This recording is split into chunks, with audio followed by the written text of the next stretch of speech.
В эфире «Актуальное интервью». В Якутске прошел первый фестиваль меха «Тепло Якутии». Его провели в рамках фестиваля «Зима начинается с Якутии». И о развитии индустрии меха, и о самом фестивале мы поговорим с гостем нашей студии и гостем прошедшего фестиваля, дизайнером, художником с мировым именем, лауреатом Госпремии России, академиком Российской академии художеств Ириной Крутиковой.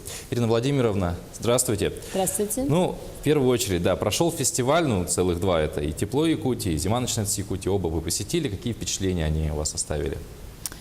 Я вообще ожидала, что у меня будут такие впечатления обильные, чересчур обильные, поскольку я не первый раз в Якутии, и я приехала сюда, первый раз, когда приехала, именно с такой целью, что мне казалось, что от Якутии можно ждать еще гораздо большего, чем мы видим и слышим. И Якутия настолько богатая республика, не только своим народом, который совершенно уникальный, и я теперь понимаю, почему. Они живут в уникальных условиях, потому что никто в мире не может жить при температуре минус 50, и 60, и 70. Мы доказываем обратное. Да, и, видимо, здесь вот именно в силу вот таких природных условий совершенно необыкновенный народ. И много всего того, что есть только в Якутии. И зимы, и температуры, и бриллианты, и мех, которым я как раз занимаюсь. И я считаю, что это вот нужно больше развивать, чтобы именно вот все начиналось с Якутии. Да, зима. Естественно, в Якутии она начинается и дальше идет по всему миру. Дед Мороз, который должен здесь жить, в Якутии, и из Якутии он должен идти тоже по всему миру. И вот сегодня на этом фестивале была, к сожалению, просто физически не было возможности побывать на всех мероприятиях, Да, которые... это очень обширные. Да, очень обширный, и идет в одно и то же время, происходит в разных местах, поэтому как-то выбираешь, и тебя выбирают, и попадаешь не на все. Но у меня впечатления колоссальные. И если бы еще это все увидели во всей России и во всем мире, вот это вот дальше моя мечта. Чтобы все увидели. Нет, мечта у меня в другом. Мечта у меня сделать показ на Северном полюсе.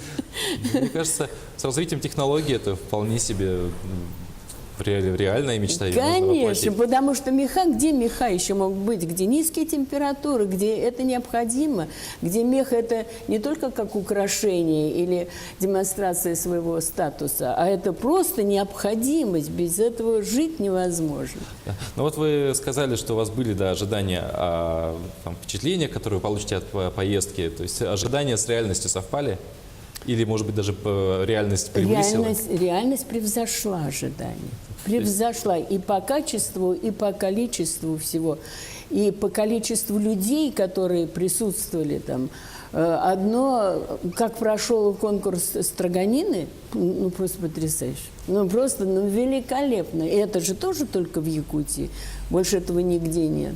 Вот сейчас, кстати, в Москве проходят Дни Дальнего Востока. Наш регион также представлен на ярмарке. Всю вот эту вот продукцию. Но вот сегодня мы тоже говорили с коллегами, что зиму-то нашу мы туда увезти не можем, поэтому мне нужно приехать и почувствовать здесь. Ну вот переходим непосредственно к меху, да, то, чем занимаетесь вы. Вот каким выводом пришли участники дискуссии, посвященной проблеме возрождения меховой индустрии? Она также вот прошла в Якутии, насколько мы знаем. К какому-то выводу вот во время этой дискуссии пришли ли? К выводу, естественно, одному, что надо это развивать. Надо развивать. И меховая промышленность, и работа с мехом, это все не так просто. Кажется, мех, это так красиво, вот тут вот звери бегают, сейчас мы тяп-ляп, и уже все готово. Нет, там нужно подготовить производство, нужны соответствующие условия, технологии. Сегодня технология – это номер один во всем. И в продвижении, и в изготовлении, и в моделировании тоже. Это все решают технологии. Вот это вот нужно развивать. И потом еще мне хотелось бы, что когда у нас были демонстрации как раз моделей там в зале, как-то это не так было мощно организовано по посещаемости, по организации всего, как конкурс Струганины. Но конкурс Струганины это проходит уже несколько лет, а это мы фактически первый год делаем. Я думаю, что все впереди организуем. По поводу малой посещаемости, скорее всего, опять же, вот этот нахлест произошел, что да, вот Ну, на это, строганину. да. Все-таки строганину знают больше. Конечно, И пойти туда конечно. попробовать. Но вот по поводу производства, да, меховой одежды, как-то изменились сейчас принципы, да, у региональных производителей, подходы к работе вот с мехом?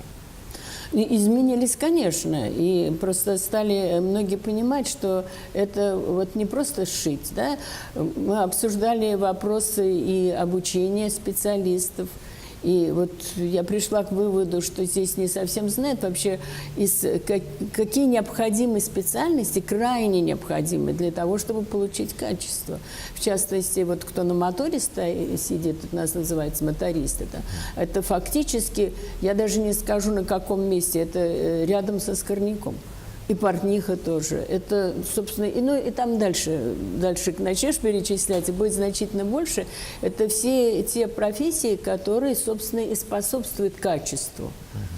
А могут ли местные производители ввести моду на вот, те меха, которые наиболее доступны здесь у нас, то есть песец, чернобурая леса? Это необходимо сделать.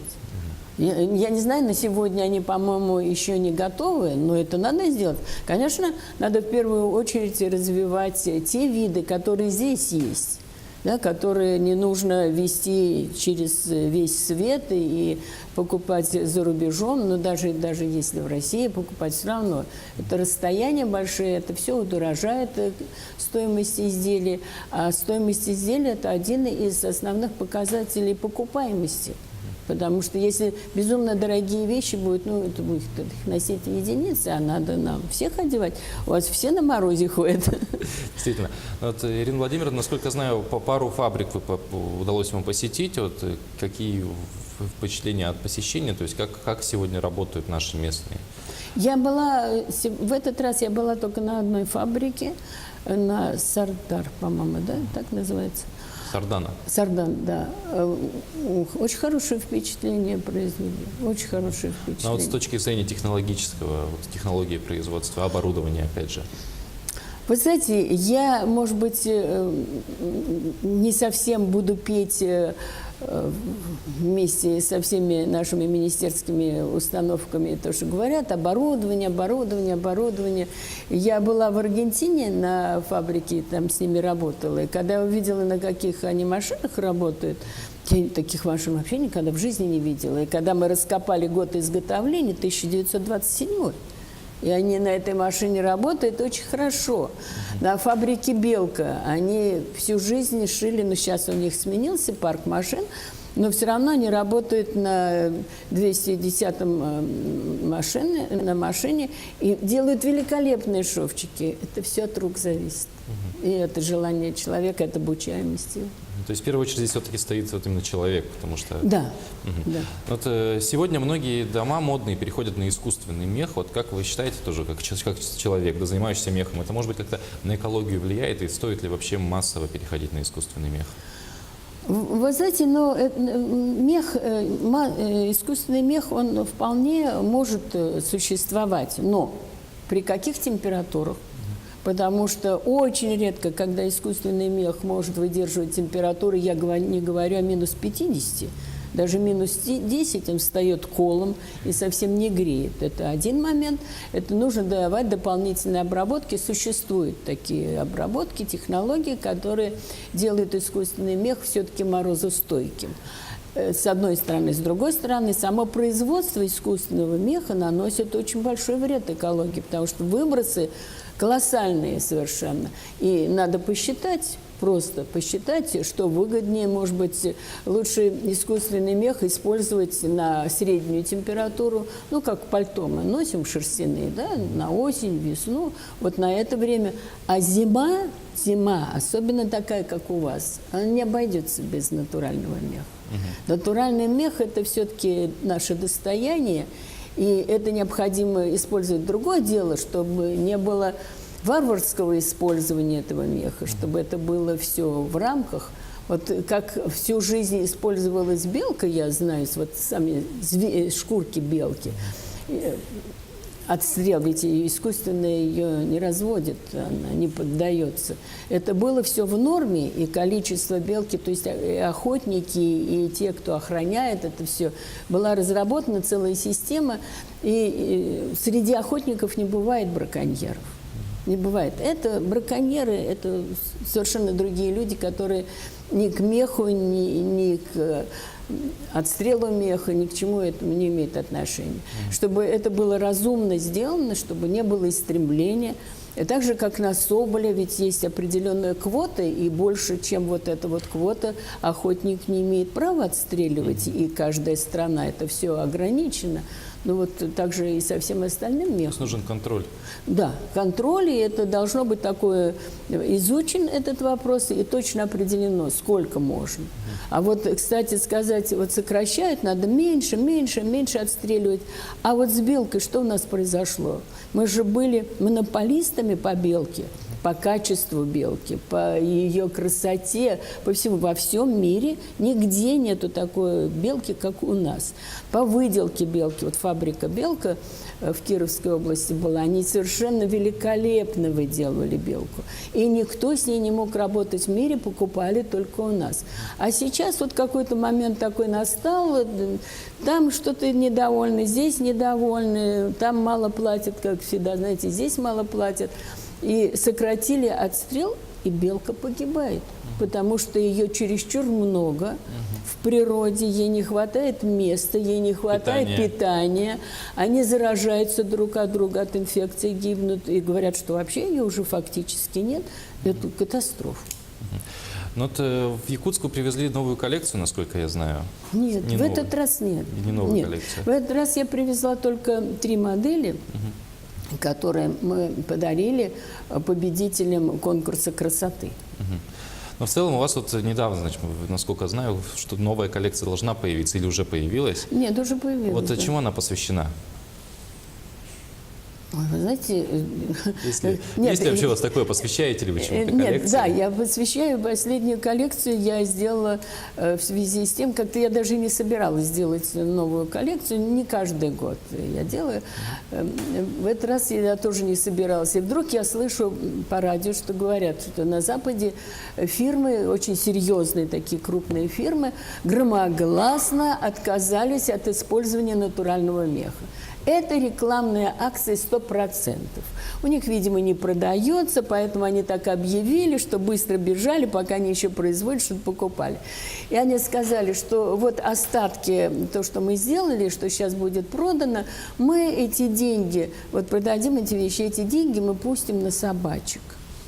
Я понимаю, животный мир надо любить, надо защищать, и все Братья это. наши меньше. Безусловно, да. Но когда вопрос идет, на кого в первую очередь потратить деньги, на собачек или на детей, которых так много больных, и людей много больных, которым необходима помощь, то, естественно, встает вопрос, что это нужно людям помочь. Потом это наносит вред вообще меховой промышленности. Поэтому я быстро-быстро сделала коллекцию, добавила еще теми вещами, которые у меня были. И, в общем-то, это у меня было такое, знаете, посвящение, посвящена, это было меху вообще. Я пропела оду меха. Вот, а там, знаете, многие очень не знают, но как-то не представляют, в основном, ну, мех – это для тепла, для красоты, это понятно, для того, чтобы показать свое состояние, что у тебя есть и деньги, да.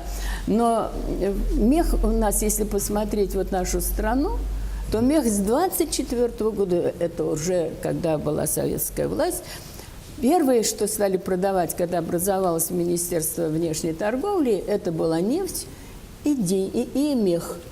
То есть наши две основные. Ирина Владимировна, к сожалению, наше эфирное время подошло к концу. Очень интересная беседа. Беседовали бы еще. Я желаю вам удачи в вашей работе и надеюсь однажды все-таки побывать на показе на Северном полюсе вашем. И напоминаю нашим зрителям, что это было актуальное интервью. Оставайтесь с нами. Спасибо.